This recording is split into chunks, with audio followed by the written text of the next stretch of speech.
Minister Shri Modi को धन्यवाद करना चाहेंगे कि उनके पर्सनल इंटरवेंशन से ये पॉसिबल हुआ और गवर्नमेंट ऑफ कतार के हिज एक्सेलेंसी द अमीर को कि उन्होंने ये होने दिया।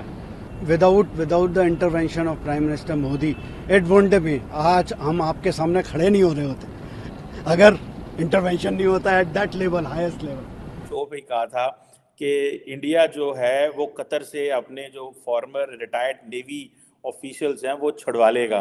तो वो आज यही हुआ है कि वो 8 नेवी जो के लोग थे वो आगे हैं। तार साहब, इन दोनों इवेंट्स को कैसे देखते हैं? दूसरे मुल्क में जाके, मुसलमान मुल्क में जाके मंदिर का इफ्तिताह करना, एंड देन सेकंड जो है वो ये बंदे जो छुड़वा लेना है। How do you see these developments particularly for prime minister Modi's politics?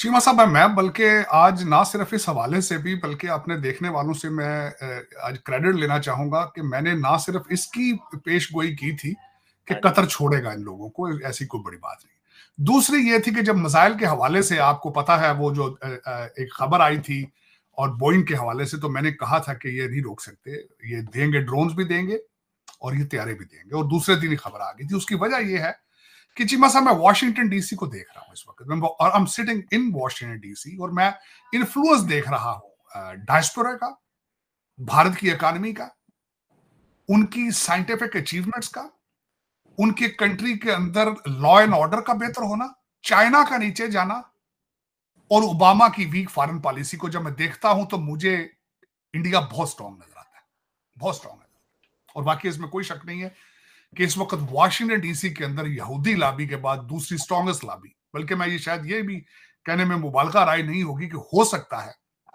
कि इंडियन लॉबी इजराइल की लॉबी, यहूदी लॉबी से भी आगे जा चुकी है, इसमें कोई शक नहीं। उसकी वाज़ेह मिसाल सामने नजर आ रही है presidential candidate.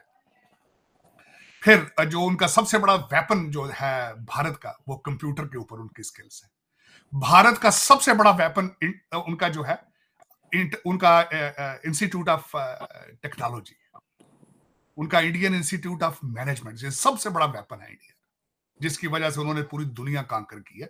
And I am happy with it. मैंने इस पे कहूंगा कि मैं हमेशा ये आपको बता, क्योंकि मैं देख रहा हूं कि where Americans are going and where the Indians are going. दुनिया के अंदर मुल्क जो है ना वो एपेटाइट के साथ तरक्की करते हैं। जब जिन कौमों के अंदर तरक्की की एपेटाइट होती है, वो जो ख्वाहिश रखते हैं, वो तरक्कियां करते हैं। जो जिनको ग्रोइंग पेन्स आ जाएं, जो बोर होना शुरू हो जाएं, जो नशों में और वारदातों में लग जाए, उनके हालात कोई नहीं होते। मैं जिस तरह मैंने आपको अर्ज किया था, 8 जो हैं जो उनको छोड़ दिया गया है, 7 उनमें से भारत पहुंच चुके हैं, 7।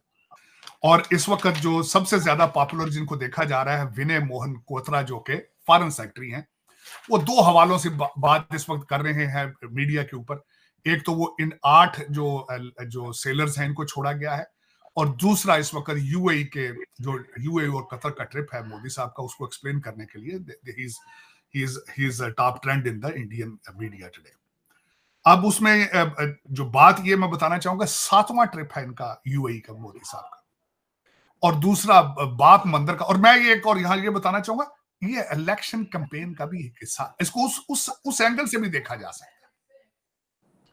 जब यहाँ पे अयोध्या का बना है, साथ यहाँ न्यू जर्सी के अंदर ये बाप वालों का मंदिर यहां भी बना था, न्यू जर्सी के अंदर 27 एकड़ जमीन के ऊपर जो कि गिफ्ट की गई थी, उसके ऊपर वो मंदिर बना है। 27 एकड़ लैंड के ऊपर अबू धाबी के अंदर जो है, यूएई के अंदर जो बन रहा है। अब उसमें जो वो तो चलो मंदिर की बात तो बाद में करते हैं, लेकिन इस वक्त जो लोग किस एंगल से बातें कर रहे हैं कि इन 8 सेलर्स को छोड़ा क्यों गया है, इसके पीछे अवामल क्या है?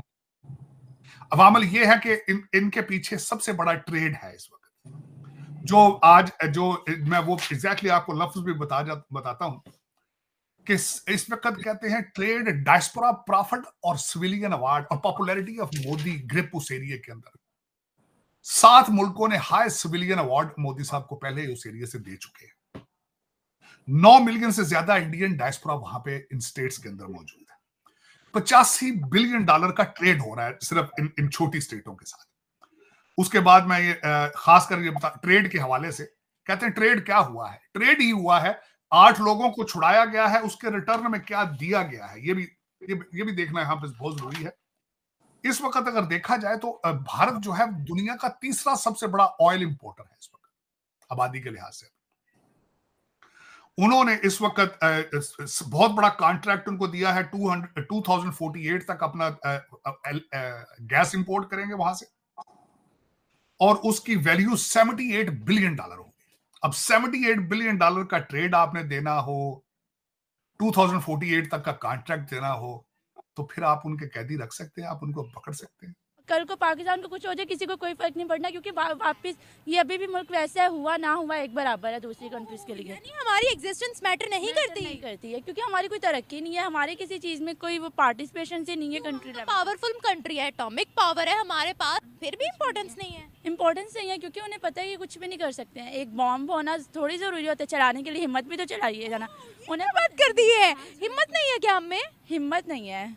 हिम्मत इस तरह थोड़ी होती है कि वही ताकतवर है, बॉम्ब पड़ा हुआ है, लेकिन हमें पता है कोई हम पे एक हमला कर देता है, हम उसके अगेंस्ट हमले नहीं कर सकते। क्यों? क्योंकि हमें पता है कि हमारे पास पावर नहीं है। एक पायलट उनका इधर आया था, अभिनंदन, यस आप ठीक कह रही हैं। तो वो जब इधर आया था तो वो सारे मतलब पूरी इंडिया में बात हो गई थी, भाई ये पायलट इधर आया है, और उनकी पूरी मतलब के हरकत में आ गए थे सारे लोग कि भाई उसको हमने वापस लेके आना है। पाकिस्तान का ऐसा बंदा कोई जाएगा तो ये नहीं करेंगे। यहूदी है, यहूदी का साथ देगा। अब ये वाला जो कॉन्सेप्ट है ना, यहूदी का साथ देगा, क्यों देगा? अगर वो गलत कर रहे हैं तब भी उनका साथ देगा। इसलिए उनके पीछे बहुत कंट्रीज हैं जो उन्हें सपोर्ट कर रही हैं, चाहे जैसी भी कर रही हैं। अच्छा, वो उनके सपोर्ट से आगे पहुंचे हैं। जाहिर सी बात है, सपोर्ट खुद कुछ नहीं किया। खुद भी हमसे बेहतर नहीं है वो, मतलब पाकिस्तान से इंडियंस बेहतर नहीं है। पाकिस्तान एक इस्लामिक कंट्री है और मुसलमानों में जज्बा और हिम्मत ज़्यादा होती है, लेकिन उनके पास जो स्पोर्ट्स सिस्टम है, हमने क्यों नहीं मतलब आज़ादी पे, हमने क्यों नहीं डेवलपमेंट पे, तरक्की पे काम किया? आप हमारी पॉलिटिक्स, हमारी हुकूमत आप अभी देख ले, अभी क्या चल रहा है हमारे मुल्क के, अपने हालात नहीं सुधर रहे हैं तो क्या मुल्क को क्या चलाएंगे ये लोग? ठीक है ना। अब तो मेरे ख्याल से वोट भी नहीं देना चाहिए। मेरा टॉपिक सॉरी कि चेंज होने की तरफ जा रहा है और डिटेल में, क्योंकि आप खुद देख रहे हैं अभी वोट भी नहीं देना चाहिए, हमारी वोट की कोई रिस्पेक्ट नहीं है। ठीक है, अब वोट कास्ट करने होने के बावजूद भी ये सूरत हाल है, क्योंकि मुझे नहीं लगता कि ये मुल्क कभी भी सुधर जाएगा। 17-18 पॉलिटिक्स पार्टियाँ, आपको लगता है कि ये पाकिस्तान ठीक से चल पाएगा?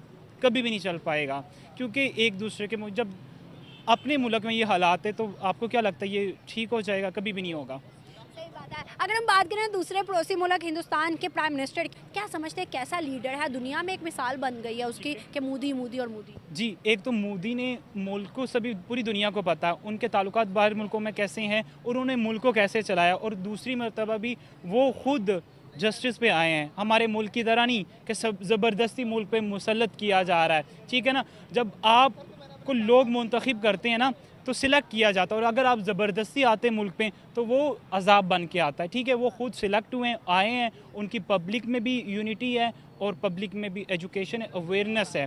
ठीक है, अगर हम में अभी अवेयरनेस आई है तो हमें मतलब चुप किया जा रहा है और आके रखा जा रहा है, फ्रीडम नहीं। अगर आप आवाज़ उठाएंगे तो आपको घर से गायब हो जाएंगे।